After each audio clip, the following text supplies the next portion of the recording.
Hello, lovely beings, and welcome to another Galactic Mayan astrology report. This is another premenstrual video, and I'm feeling quite stretched and challenged today. Yeah, it's an astrology report for the Galactic Mayan calendar, or through the Galactic Mayan calendar, for Thursday, the 30th of May, 2024. And we're just completing, as I record this, the Wavespell of the red moon, and the red moon has been all about the divine feminine. And I think there are things that have kind of come up for me within this Wavespell about sisterhood and yeah, just the wounding that women carry and how that manifests between women. And yeah, I think I'm just feeling quite sore, but I've got this like commitment to doing these videos, and I think it's important, to show up. And this is part of the like red moon transmission, I guess. And this isn't actually a video about red moon.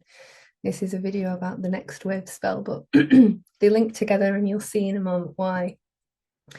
But I think there's just been such a big emphasis on the pretending, and we live in this like super duper masculine world, and there's no space for emotion, which is innately feminine. There's no space for emotion to be permitted, which means that there's a lot of force to disconnect from how we're feeling. And yeah, so I just wanted to claim that, and it segues quite nicely into the wave spell that's actually starting on Thursday, which is the white wind, because the white wind is all about self-expression and authentic self-expression.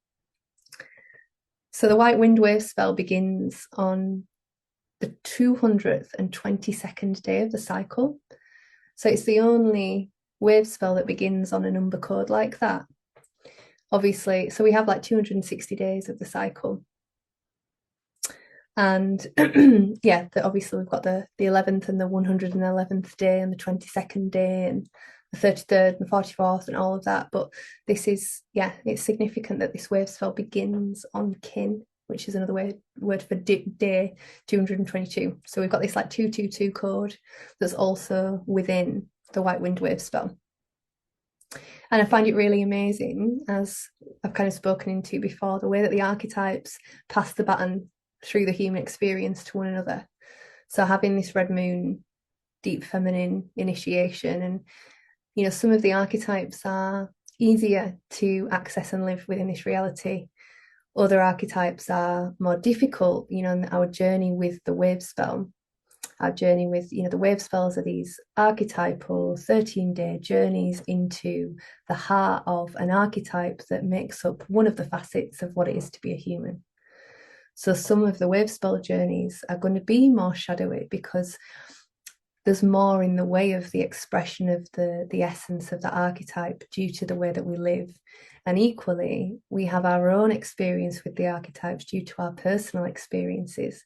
So some archetypes are going to feel really exciting and flowy and electric for us, and others are going to feel really heavy and challenging due to what we've personally experienced. So we've got the archetypes, but then we've also got all of the conditioning that we've had personally and collectively and societally that determine what our experience of a wave spell is going to be. So to have moved through this red moon where it's about embodied living from the feminine, but we don't do that as a collective. We don't grid into flow. We're very structured, we're very regimented. There's not that space to journey, and we don't go really into the purification through the feeling. We get stuck in the victim and all of the pieces. And then we arrive at this wave spell that starts on the 30th, on Thursday, which is the white wind, which is all about expression. So it's like, if we're not anchored in that, primary feminine and supportive masculine, what we're actually going to express, how we're going to show up in the world, is already going to be slightly distorted. So the white wind is a white archetype, and the whites are all about refinement. It's about getting clear. And the white wind itself is about breath. It's like the breath that animates everything. And it's about communication. And it's about voice. It's very much throat chakra energy, is the white wind. So there's an element of it that's about channeling. So where are we channeling from? We're always channeling. We're always bringing something through. But are we bringing through from our pain body, from our heart, from our soul, from spirit, from the galactic realms, from the angelic realms? Like, what are we channeling? What are we bringing through? What is being animated through us? So a lot of the people that I know that's primary archetype is white wind are like musicians, because yeah, they've just got like the comfort of being able to like bring through the magic codes. But I think for most of us, when it comes to speaking how we feel, there's a journey that we are all being invited to go on. And the more that we allow ourselves to go on that journey, the more space there is in the world for everybody. And yeah, my journey with my voice has been so interesting. So I had very, very strong good girl conditioning when I was little. And then I had some big dollops of trauma and went into the I don't give a fuck. And like at school, I got the like award for being, I got two, everyone got awards, but I got the most controversial person. And then Little Miss Bad, like in our forms, they gave everybody like Mr. Men and Little Miss. And you know, just to have been labeled from that point, that energy, but it created quite an interesting conflict within me because, you know, I was homeless for a long time. This kind of came up over the weekend. I was teaching Sechem, which is a branch of energy healing, and it was a really beautiful, beautiful weekend with women. And you know, there were a few things that came up over the course of the weekend that we were able to journey together. And yeah, so one of the things that I kind of remembered and slotted in a bit deeper was, you know, I didn't have anywhere to live from being a sort of teenager, and then I had to really lean into, even though I didn't give a fuck and I was this like badass, there was also this like very strong survival mechanism that wherever I was staying, whoever I was staying with, I couldn't go against what they were saying. I couldn't disagree with them, because if I did, I could potentially be homeless again. So there was always this energy of suppression. And I found it so difficult to say how I felt and what I thought. And I smoked a lot of weed, and it was an amazing teacher and gateway and supporter, but it was also a very comfortable dissociative. And then I moved on to things like ketamine and just got deeper and deeper with that dissociation. And then I started to find my voice, and then kind of came to the other side of the pendulum in a way. And it's almost, and I'm still very much in process with it. And I think it's part of, you know, the detangling that, particularly in the culture that I'm from, is a big part of the mission, because it has now got to a place of the reactivity within me is strong. So now it's like sometimes I react to things and say things before I fully sat into the implication. And I guess the middle ground, when we're talking about, I guess, communicating from the pain body, because this whole example is in reference to communication from the pain body, which is an important thing to be able to do, because our parts deserve an opportunity to express, and they need to express. And if we don't express, that's when we get ill. You know, a lot of cancer is about this suppression of voice, suppression of feeling, suppression of need. But the middle point, I guess, is being able to feel what you feel, but then understand the implication of how you communicate. And, you know, sometimes with certain relationships, there isn't a way to communicate that's not going to result in conflict, but that's okay too. So I think, yeah, like breaking through the fear of conflict. There's been moments though, like, you know, I always used to get into fights with bullies and stuff. And if anyone ever started on any of my mates, I'd be in, like, I didn't give a fucking shit. But then when it came to standing up for myself, just zoop. So yeah, we're interesting, aren't we? We're incredibly complex. And this is what White Wind really invites us to journey deeply into. Like, what is going on for me with my communication? So that's kind of like the human octave of this archetype. But then as we move through the octaves, as we move through the dimensions, the other capacities that the white wind permits, for channeling, for connecting to and expressing energies that are non-physical is strong. So again, lots of people that have white wind placement in their personal archetype flavors yeah, very musical or channely, or I'm thinking about Rebecca Grace again, who's a white wind, and she's just a galactic channel. She speaks in galactic code. So it's not just about what we say and what comes out of our mouth when it comes to this throat chakra self-expression. It's how in alignment we are with our inner selves on the outside. A lot of the time people talk about integrity as your words matching your actions, but for me, it's not actually about that. It's about your inner self being represented by your outer self and how in alignment with that you are. So the white wind is also this opportunity for us to really notice those ways, those relationships, those moments where there is a lack of alignment between our inner selves and outer selves. And I'm quite happy to say now, when I reflect on myself, even in the relationships, old school family relationships where I felt I had to hide a lot, it's just not the thing now. People know who I am and what I'm about. And I think another part of the human journey within the culture that I'm from, lack of culture or toxic culture or whatever, culture always feels like spicy and wonderful, whereas it's a bit beige and tightly strung. But yeah, I think the coming out of the spiritual closet in this culture is quite a thing, particularly with family members.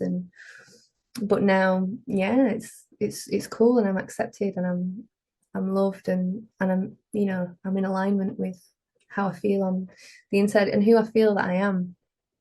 And we can carry that through into our life expression. Like, the white wind gives us an opportunity to see how in alignment our lives are with our deepest selves. Like, is your way of showing up in the world, are you able to be yourself in that? And one of the big threads that me and my partner have kind of been unraveling since we got together is, which I think is quite a collective theme right now, but like the neurodiversity magic. And I think it is a helpful framework when you don't go into victim with it, to support us to decondition from the wonky conditionings of society and create more space for us to be our authentic selves.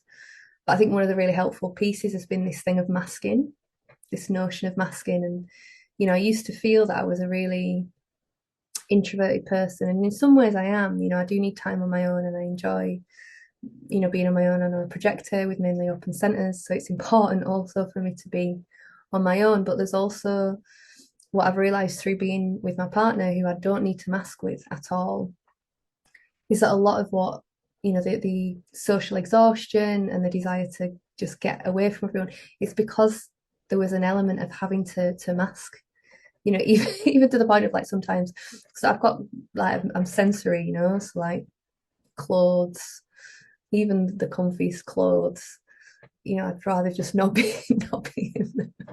Oh dear.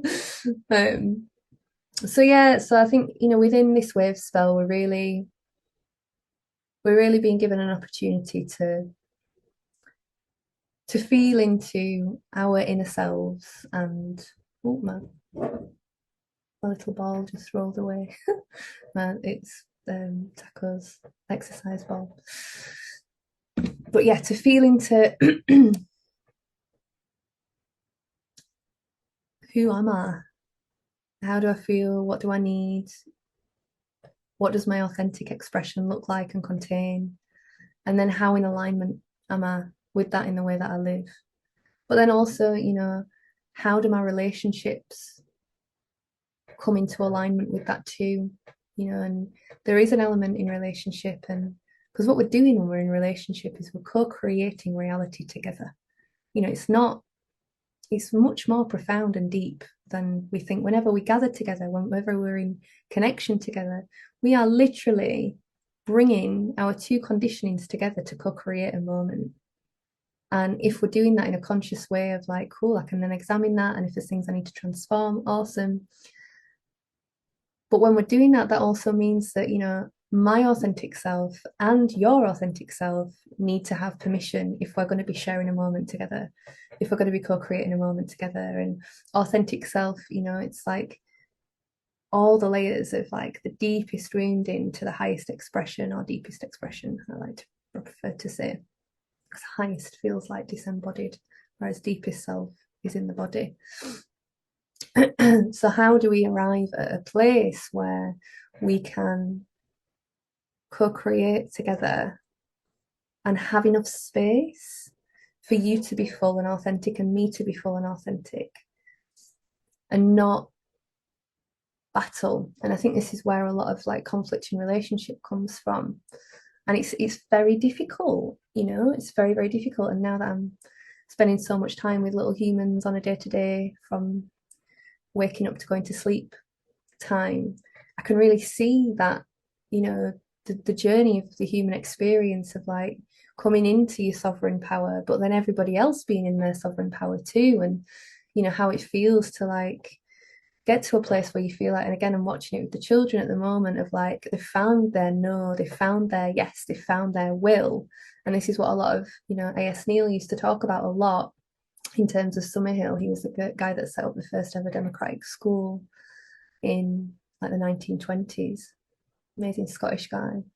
And his like tagline was freedom without license. So what that means is that you're free until the point that your freedom takes away another person's freedom. And if we could distill the human experience into anything, it would be that. Like, the challenge of the human experience is, how do we find and hone our power whilst also not taking away anybody else's? And if we were to look at all conflict from the micro to the macro from that lens, it's the thing all the time, isn't it? But all we can do is focus on bringing our outer life into a reflection that is in alignment with our inner world, and the inner world that we're wanting to cultivate. Because having extreme trauma means that there are ways that we respond to things that we maybe recognize aren't the healthiest, that we maybe recognize we want to. It's not about like healing and changing and blah, blah, blah, but it's about, is it serving me? Is it serving others? Are there new ways that I can honor how I'm feeling, but interact with my inner world and outer world in a slightly different way?